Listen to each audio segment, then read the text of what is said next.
Maui and the Giant Fish, presented by Room 10 Water Primary. Maui dreamed of the day that he could go fishing with his older brothers.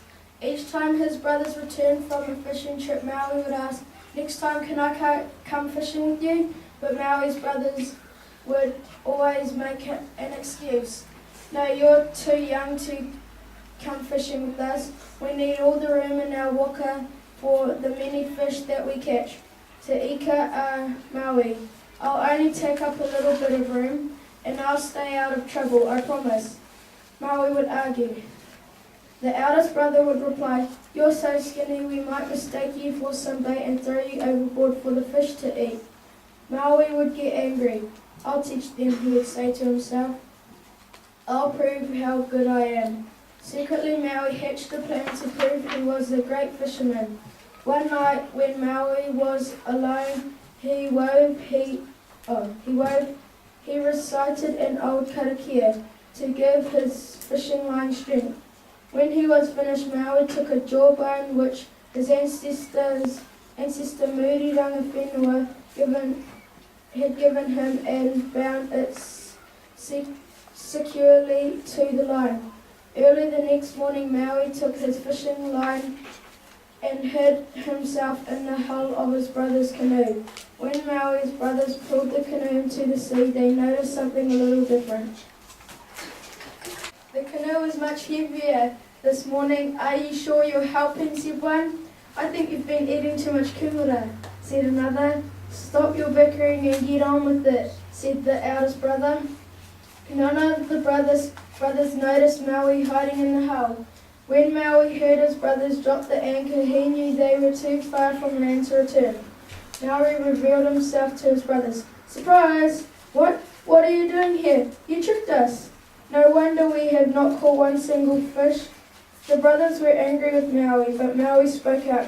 "I have come to fish because Muri Rangawhenua said I would be a great fisherman. Let your lines down as I say my karakia and you'll catch more fish than you ever have." Maui began his karakia. The brothers threw their lines into the water and instantly began catching fish. One after another they pulled their fish into the waka. In no time the waka was full and the brothers were delighted with their catch. "We're the best fishermen ever," the brothers congratulated each other. "Now it is my turn to fish," said Maui.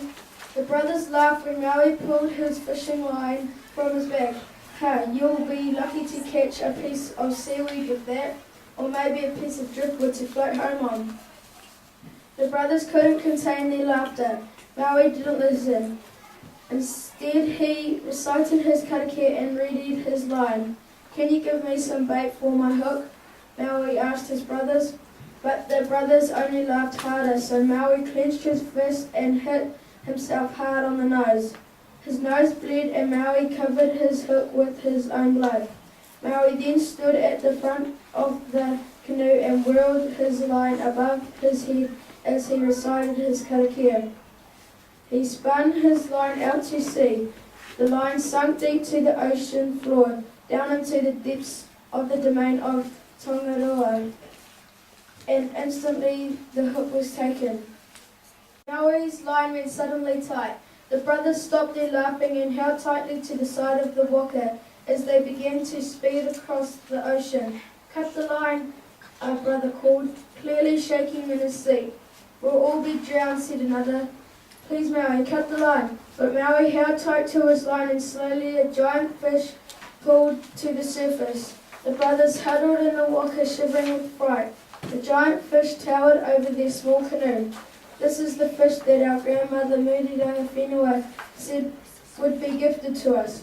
Maui said, "Guard our fish and I'll soon return with our people." The brothers agreed to stay and Maui headed back to Hawaii. However, as soon as Maui had gone, the brothers began chopping greedily at the huge fish, claiming huge pieces of it as their own. When Maui returned, his people were amazed to see the giant fish. "Maui is the best fisherman ever," they marveled. As they neared the brothers were seen still chopping and arguing over which part of the fish was theirs. The people saw them for the greedy brothers that they were. They were so greedy that they had chopped huge gullies and mountains from the fish's flesh. Over many hundreds and thousands of years, these gullies and mountains became part of the landscape of Aotearoa, as we know it today. Birds, plants, animals, and the people of Hawaii populated the giant fish of Maui. And in time, Maui's giant fish became known as the North Island of Aotearoa, and Maui's canoe the South Island. This is the story of Maui and the giant fish.